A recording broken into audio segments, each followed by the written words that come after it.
വാർത്തകളിലേക്ക്. സ്വാതന്ത്ര്യ സമര സേനാനികൾ, യുദ്ധവീരന്മാർ, രാഷ്ട്രീയ നേതാക്കൾ എന്നിവരുടെ ജന്മനാടുകളെ കൈപിടിച്ചുയർത്താൻ കൈകോർത്ത SBIയും അഖില ഭാരതീയ ഗ്രാമീൺ ഉദ്ധാൻ സമിതിയും ഗ്രാമങ്ങളുടെ സമഗ്ര വികസനത്തിനായി വിവിധ പദ്ധതികൾ നടപ്പിലാക്കുകയാണ് ലക്ഷ്യം.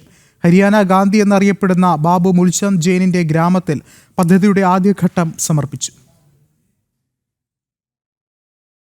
സന്ധിയില്ലാ സമരം ചെയ്ത ഹരിയാന ഗാന്ധി എന്ന് പേരെടുത്ത വ്യക്തിയാണ് ബാബു മുൽചന്ദ് ജെയിൻ.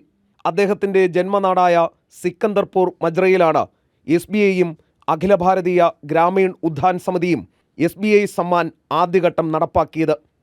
പദ്ധതിയുടെ ഭാഗമായി സേനയിലും പോലീസിലും ചേരാൻ ആഗ്രഹിക്കുന്ന യുവാക്കൾക്ക് പരിശീലനം നൽകുന്നതിനായി ബാബു മുൽചന്ദ് ജെയിൻ പരിശീലന കേന്ദ്രം സ്ഥാപിച്ചു.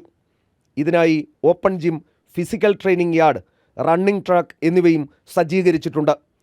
സമൂഹത്തിന് ഡിജിറ്റൽ സേവനങ്ങൾ നൽകുന്നതിനായി ഗ്രാമസേവാ കേന്ദ്രം, girls common room, smart class room, computer lab, science lab, solar തെരുവ് വിളക്കുകൾ തുടങ്ങിയവയും ഗ്രാമത്തിൽ സജ്ജീകരിച്ചു.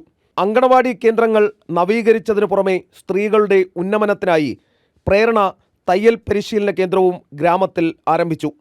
SBI foundation managing director Sanjay Prakash പദ്ധതിക്ക് തുടക്കം കുറിച്ചു. അഖില ഭാരതീയ ഗ്രാമീൺ ഉദ്ധാൻ സമിതി എക്സിക്യൂട്ടീവ് ഡയറക്ടർ രാജേഷ് വർമ്മ, ഗ്രാമപഞ്ചായത്ത് സർപഞ്ച് രാംരതി ഗൗർ, ബാബു മുൽചന്ദ് ജെയിനിൻ്റെ കുടുംബാംഗങ്ങൾ തുടങ്ങിയവർ പരിപാടിയിൽ പങ്കെടുത്തു. ജനം, ഡൽഹി.